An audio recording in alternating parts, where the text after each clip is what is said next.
facilitate learning sessions sa actual assessment na gagawin ninyo pag kayo 4th year na, nasa 20 to 30 minutes lang yan. Yung kung kinonduct ninyo na orientation, plus yung short feedback, by the way, congratulations, maganda yung score sa feedback. So, ibig sabihin, magaling kayo mag-feedback. Mo! Anyway, malalaman natin yung sama-sama ng mga to, no? So, yung pong first part, yung po yung orientation, from the introduction, kasama tong introduction, ganda sa feedbacking, provide ng result ng pre-assessment, dapat yun ang kino-cover lang po yun ng 5 to 7 minutes. Ganun siya kabilis. 5 to 7 minutes. Kung matatarget nyo ng 5, much better. Bakit? Kasi yung pinaka-heart po ng discussion ninyo, nandito. Bakit? Dito po kasi magde-demo kayo ng skills. Ito na yung mismo tinatawag natin facilitating part. Kaya pinapacilitate nyo na yung mismo pong skills na ayun yung napanood yung video, yun na po mismo makikita kung ano po yung skills na dapat ninyo na dapat po meron ka at napoposes mo bilang isang trainer. Sa iyo mismo makikita. So, kumbaga parang nandun na yung heart ng mastery sa qualification. Okay? So, therefore, ito po part na to, kung isasama natin yun doon, 5 to 7, kasama na to. Paano nyo siya tatargetin? So, walang kemi-kemi ito. Dapat po dire-diretso lang po. Just welcome the trainee. Pag winelcome ninyo, ano mga bagay na minimension ninyo? So, basically, minimension nyo, saan nyo sila winelcome? Sa training center. Mention it. No? And then, mention nyo din, ano yung qualification na in-enroll nila. Ilang oras. Ganyan po siya. And then, pagkatapos mo siya i-welcome, introduce mo yung sarili mo. Natural, para magkakilala kayo parehas. Yan na. And then, focus ka na ngayon ulit doon sa qualification by mentioning the 3 competencies. Pero in this case po, hindi mo na kailangan i-discuss sila ng isa-isa. Actually, pinakahapyawan lang dyan ang basic at saka common. Bakit?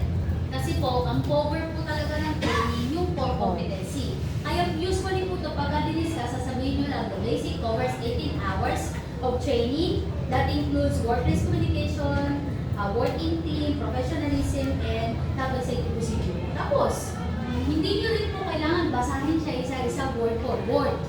You have to conceptualize kung paano yan, simple presentation na yan, masabi nyo siya in just one sentence. By taking only yung importante terms. Yung ano sinabi ko. Hindi ko sinabi na participate, hindi ko sinabi work in a team, practice career, no. Kinuha ko lang is participate in workplace communication, have work in team, career professionalism, and health and safety procedure. Kuha? Next po, ganoon din sa common. Hindi nyo din po kailangan sabihin lahat yan. Pwede kong sabihin nyo lang yan. Common competency also covers 18 hours that focus on the industry knowledge, hygiene, workplace hygiene procedure, computer, safety practices, customer service. Nakuha? Kasi nga, ulitin ko, hindi naman yan yung pinaka-heart ng training. Ang heart ng training nasa core, kaya pwedeng pasadaan lang siya.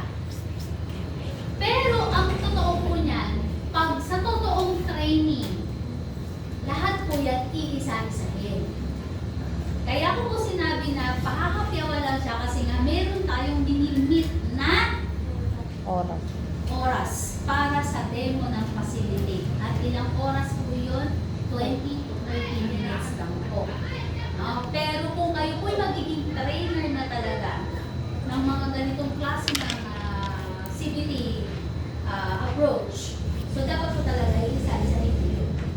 Actually, merong mga lessons pa cover niyan, pero minsan po hindi na yung actual trainer ang i-discuss, ibang teacher. Kasi ang idea po ng basic at saka common, kung pag i-compare natin, TESDA at saka CHED, yung course nyo, yung core, yun po yung major subjects nyo. Yung basic at saka common po, yun po nagpo-code yung mga minor subjects natin. Nakukuha nyo?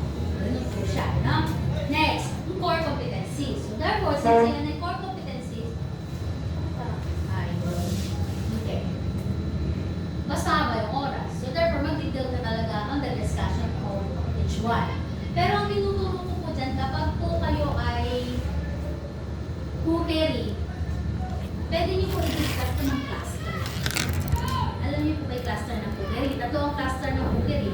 Ano yun? Hot meals, prepare and cook hot meals, prepare cold meals, at saka prepare sweets. So pag diniscuss nyo po ganun, sabihin nyo, alin-alin dyan yung nakakover sa hot meals, alin-alin dyan yung nakakover sa cold meals, sa desserts.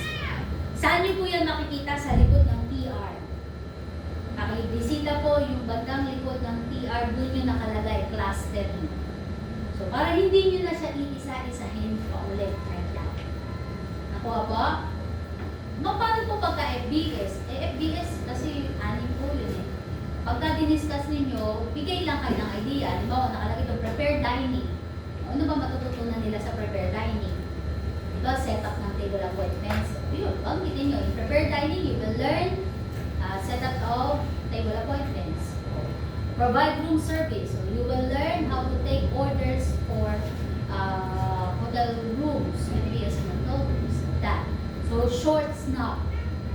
Nung alam ninyong cover ng competency na yun, magbibigay kayo. Hindi nyo po kailangan i-explain ng word to word or bawat UC niya, but instead, a short idea, ano yung nakabaloob na task or skills ko. BPP po, naka-cluster din po yan. Check nyo din po sa likod ng TR. Meron pa ba tayo ibang qualification other than that? Wala naman, tatlo lang, no? BPP, cookery, at saka FBS lang. Wala namang kumili na iba. Alright. So moving forward, nilagay niyo po dito ay full picture. Dito po kasi sinasuggest ko po na wag lang picture. Lagyan niyo po ng short word. Halimbawa po, yun, ano ibig sabihin na? Attendance. Yan, yun mo eh. Kasi minsan ang ibig sabihin sa akin yan, checklist eh. Ako, Dok, resete. Ano reseta mo? Ay, ganun. Reseta pa pala. Lagyan niyo po, lagyan niyo yung word na attendance. Ito, ano ibig sabihin nito oras? Alarm clock. Anong alam ka mo? Alarm clock. So, ang ibig sabihin pala ay Be on time. Lagyan niyo ng ganun, punctuality. Yan. Attendance, punctuality. Ayan, ano yan? No cellphone. No cellphone. That's it. Alam. Lagyan niyo po ng short word pa rin. Na. Okay po. Pero pag diniscuss ninyo, ganun din. Continuous lang. Okay? These are the basic house rules we have to follow. Number 1, cellphone is not allowed during training. Second, you have to observe your attendance. Be punctual all the time. And then, ano ba yun? Be professional. Be professional by wearing your preside uniform. Simple as that. Dapat po, pipili talaga kayo ng word na short lang, pero nandun na kaagad yung meaning niya. Para dun pala makakatipid na kayo ng oras sa discussion. No, hindi nyo po kailangan i-discuss ng napakahaba yung part na yan. Next po, training approach. In this case po, bakit competency based? Okay, hiniwalay. Okay, so, Bakit magkasama Ito yun? lang. Di pa tatapos yung kanya. Ganito po yan. Baguhin niyo po yung presentation. Mas maganda po ang presentation nito ay nakadala ng kahati. Oo, Dok, magkasama. Training approach. Ilagay mo po dito yung CPT, then the other side is traditional. Ano meron sa CPT? Ano meron kay traditional? Para direct po yung comparison. Kasi during the assessment po, ang hinahanap doon ng assessor, ang gusto niyang ma-relate, yung kaya mong ipagkumpara yung dalawa.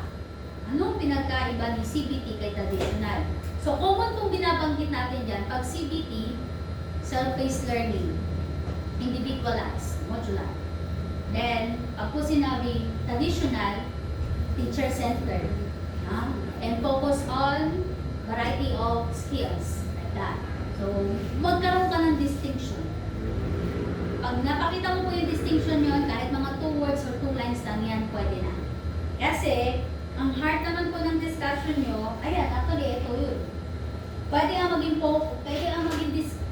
description mo po ay yung pong focus, halimbawa, sa CBT, ang focus niyan ay skills. Ang traditional, ang focus nun ay hindi lang skills, more on theory. Learning phase, ang CBT, self-paced. Ang traditional, Picture. hindi. Pag sabing learning phase, ano yan, nakafollow siya sa school calendar. No? Assessment. Ang assessment ng competency per unit of competency. Ang traditional po, summative. Pangkabuuan. No? So, ganun mo po siya pwedeng i-discuss. Mamili ka na lang doon. At least 2 po yung differences na may provide mo. Then, ang magiging focus mo naman po kasi dyan is yung intensivity principles na pinaiksi niyo talaga ng gusto mo. Ganito po. Ibalik niyo po yung 10. Ibalik niyo po yung 10 talaga na content ng intensivity principles. Mahaba po. Yes po. Huwag niyo po i-shortcut. Okay? And then, from there po, tsaka ka mag-pick. Halimbawa, ano, di ba, yung number 1 yan, the training, the competency-based training, based on the training principles, and it is standard-based according to the training regulation. So, pag in-explain mo, yung shortened nun, ano yun? For, let's say, for CBT principle number 1, the training that happens is based on the standard of the TR. Yung explanation mo ang paikli mo. Huwag yung content. Nakuha po? Yes, ma'am. Baka kasi mali daw yung context ninyo. Alam nyo, mas mainam na yung meron kang nakikita marami ganito para pag may nakalimutan ka, pag nasipat mong gano'n, eh meron ka masasabi kasi nakita mo yung buong sentence niya. Nakuha? Yes. Ma'am, kailangan po ba namin discuss sila lahat? Hindi po. Pumili po kayo ng mas strong. Usually po, pinag-discuss ko lang dyan 3. Kayo na po yung bahala mag-select kung alin dyan. Yung parang mas komportable ka na i-discuss siya. Para mabilis. Okay? Next po. CBT process, ito po talaga ang must. Na ma-discuss nyo yung kabuuan ng flow and how it happens. No? So, in that aspect po, okay, considering po, na nandito ka na sa aspect na to, pwede mo siya i-discuss ng 2 parts. 3. First part po, it covers the orientation. So, ito po yun. You can set an example na yung ginagawa mong orientation sa kanila, ito na yun. That the student enters the program and like what you did, nagkaroon ng pre-assessment. Kasi yung estudyante nyo, di ba, pinag-pre-assessment yung muna nung una. Tapos sumunod ngayon, binibigyan nyo ng orientation. Para saan? Para makapag-select sila ng appropriate instruction for them. And then, nagpo-provide ka na rin na introduce mo yung competency-based learning material. And then, pinapakilala mo rin sa kanila yung achievement progress report. Okay? That's the first part, orientation. Now, kapag nasa training proper na kayo, ano-ano yung mga susundin ninyong method? You can provide them suggestions na part of the learning method na gagawin ninyo, you will be viewing multimedia materials, especially for the, pagitin nyo, yung mga learning style, especially for the visual or the visual learner. Or you will be using some manuals, especially the competency-based learning manuals or module or WOO for the reader, learner. And then, most of the time, you will undergo observation when I will be demonstrating a skill as a learner, and then you will perform demonstration too para ma-execute yung skill. So, ganun nyo siya i-discuss. Hindi nyo po kailangan i-discuss na hanapan pa ng meaning bawat isa na yan. Then, as much as possible, you discuss it directly according sa qualification nyo. And then, after ng training, magkakaroon tayo ngayon ng mga observation and assessment. As a learner, i-assess nyo yung sarili nyo. And then, as your trainer, I will observe your performance, I will assess you too. Okay? Dito yung nangyayari. So, kapag nagkaroon na ng mga assessment, then therefore, last phase, we will be able to identify your competency level. If you can satisfactorily perform, it means to say, yes, enough yung competency, pwede ka na ngayong mag-take ng national assessment. Parang kulang to. Kasi yung isang ganito, mayroon dito nakalagay. Competency assessment. NC. Nabi nyo nga yun. Ito ba yun? Anyway, parang mayroon ganun dun eh. Nakalagay doon na yun na yung time na sila ay kukuha ng national certification. Then, yun pa lang yung magiging exit sa program. Eh, what if after assessment, institutional assessment, na found out, not satisfactory ang performance, what will you do? You have to go back to the training process. So, that's how you should have to explain it. Nakuha po? Yan lang yun. Okay, moving forward. Ano, meron. Wala, Dok, ganyan lang. Lahat, hindi yung sa May kulang, Dok. May kulang. Hindi, yun yung kay Sir JC. Kasi bumibig niya. Pero check ninyo. Yan, meron. Meron. Yes, Sir Ramiro. Alam ko meron. Baka yung nakuha lang. Ito yun. Ayan, under ko national assessment. Ito yun. Mas prefer ko to. Para kapag Yes, Sir nag-explain Ramiro po ito. kayo, para pag nag-explain kayo, nasa ano lang din yan, nasa Google lang din yan. Para pag nag-explain kayo, nakikita nyo na. Magkakaroon kayo ngayon ng ng reminder na, ito kailangan mabanggit ko to. Ganon, ha? So, palitan nyo yun. Mas prefer natin yung merong national assessment para well-guided. Okay. And then, from there, you may proceed na on the road. Pero bago ka mag-proceed doon, huwag niyo pong kakalimutan lagi yung ganitong process. Trainees, did you understand what we discussed? So, magtatanong. If you understand, shall we proceed to the next part? Yun, proceed ka. And the next part will be clarifying yung roles. So, ano yung role mo bilang trainees? Ano yung role mo bilang trainer? So, ayan, sinabi na, as your trainer, specify nyo, I will guide you all throughout the process. I'll be the one to assess you to the different tasks. And then, we will be able to identify if you can satisfactorily perform the skills. That will be my role. And what will be your role? Pwede mo tanong sa kanila. What will be your role? I have to follow the instruction ko. That's good. And part of that, ang role, hindi to role. Hindi to role. Palitan to Ang hinihingi dito ay role. Ito pwedeng banggitin mo. O para maging effective ang training natin, this will be your role. This will be my role. Nabanggit mo. Kasi ito, only when trainees are engaged and trainers are well prepared. Kanya lang kasi, hindi natin masyadong nakita yung division.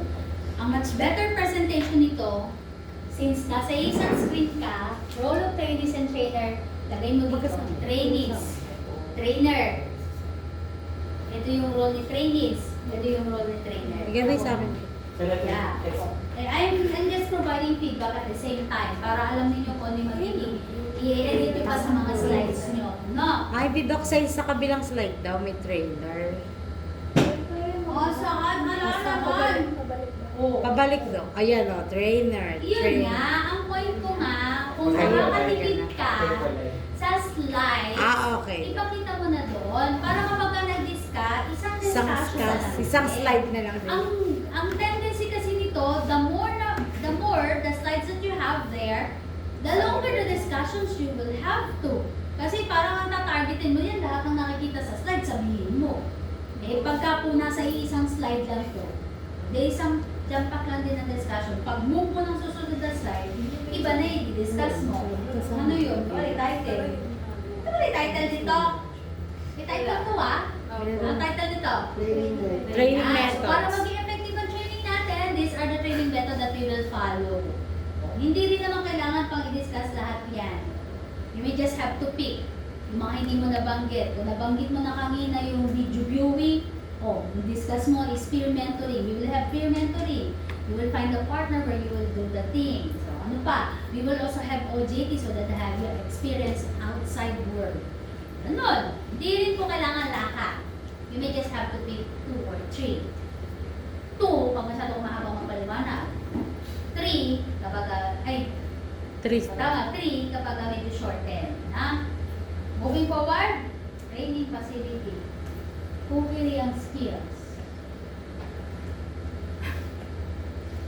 Okay. Ano na po? May kailangan ayusin. Anong dapat ayusin? Anong role natin sa CBT work area? Ilan ang work area natin? CBT. Diniscuss natin yan nung last time. Ilan? 9. Yung 9 na yan ang dapat makita natin dyan. Okay, alam nyo, salamat sa ChatGPT, pinadadali na yung paggawa nyo ng ganyan. Proper prompt lang ang kailangan nyo, ipasok nyo yun, tapos plus yung qualification. Siya na bahala mag-layout, basta lagyan nyo lang ng mga conditions. Alam nyo dati, pero nung dati, nung wala pang ganun, bumabox-box ng ganyan. O kaya nagda-download lang Wala, para wala makapagawa ng ganyang measure. 1, 2, So, wala kang 3. hindi naman po required na para kang engineer 5. dito sa aspect na to. Pero kung kaya i-provide sa inyo ng ChatGPT na may mga measures sa ganyan, walang problema. Ha? Basta ang importante, makita, mag-reflect yung 9 CBT work area. Plus, syempre, yung mga add-ons like comfort room, saan tatapon yung waste, yung exit entrance, yung saan makikita yung safety Fire extinguisher. Ayan. Fire extinguisher, of course, safety, first aid. Yun. Dami kong ginano, first aid lang pala. Kasi nasa isip ko yung box na may rose. So, first aid. Moving forward, may rule lang po ito. Ang huwag niyo pong paghihiwalayin, dapat kasi adjacent sila sa isa't isa. Ibig sabihin, magkatabi sila. Ang practical work area at saka institutional assessment area. Rule po yun na magkatabi lang sila. Bakit? Kasi ang thought po doon, pagkatapos ang practice and skills, yung po mga materials, ingredients na gagamitin for that, para mabilis lang din siyang malipat sa institutional assessment area kasi almost parehas sila ng ginagampanan na role. Ano yun? Demonstration ng skills. Ang pinagkaiba lang, sa practical work area, si teacher ang nagde-demonstrate ng skills. And then, saka pa lang si trainees. Pero sa institutional, hindi magde-demo ng skills si teacher. Si trainees lang po yun para ma-assess yung level ng skills niya. Nakuha? So, pag magle-layout kayo, dapat yun, magkatabi sila. Like that. Dito. Basta dapat magkatabi. Next, moving forward. Method. Ay, na-thank you na. Oo pala. By the way, paano nyo ito i-discuss? Pag po kasi nag-demonstrate kayo, pagka-actual assessment na ano po yan nasa isang place lang kayo. Ang design po talaga ng CBT, sa isang kwarto, nandun lahat yung facility na yun. Yun po yun, no? Pero dahil nga for the sake of demonstration pa lang ng skills, ang ginagawa po namin, nagpiprint lang po kami ng mga label. Dinidikit namin dito sa pader, yung mga label. Para kapag ka nagde-demo kayo, doon nyo sila tinuturo. Halimbawa, dito nakadikit sa institution at saka si practical. Pagka diniscuss nyo to, okay, let me provide you a quick tour sa ating pong facility. So in this area, you will be able to see a practical work area where you will demonstrate your skill. Adjacent to that is institutional assessment area kung saan makikita naman natin yung mga skills na na-earn nyo na. And then on that side, you will be able to see there yung tinatawag natin resource area where you can read some books. Ganon. Kaya nakadikit siya sa pader.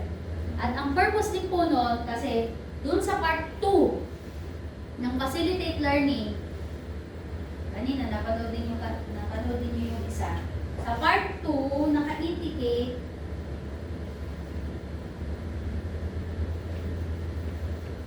yun. Itong video, sinasabi dito kung saan area pupunta si trainees. Depende sa Depende sa kanyang characteristics na na-identify mo dahil Pre-assessment. meron kang ginawang Assessment. pre-assessment. At gumamit ka ng pre-assessment tool. Anong pre-assessment tool? Yung nakapag-identify ng learning niya, learning style niya. Tatlo yung pre-assessment tool nyo. Self. Alin yun? Yung Training characteristic form. Galing, marunong. Yun po na. Kakaaral na kasi to, kaya na fresh Kaya pa. Okay, sige. Ngayon, nandun ka na sa ikot, yung hanggang dun sa slides na yun. Up to the feedbacking, 5 to 7 minutes. Yes. Yes. Dok sa may may training kasi po. Ay, dito sa kaya? 5 to Hanggang sa 7. training po sa Yes. Kuha niya na. Bakit parang ano nilalagaan? Kita ito na sa exam? Oo. Nung nag-demonstrate ako niyan sa test, nag-assess pagkatapos ng 20 lang ito eh.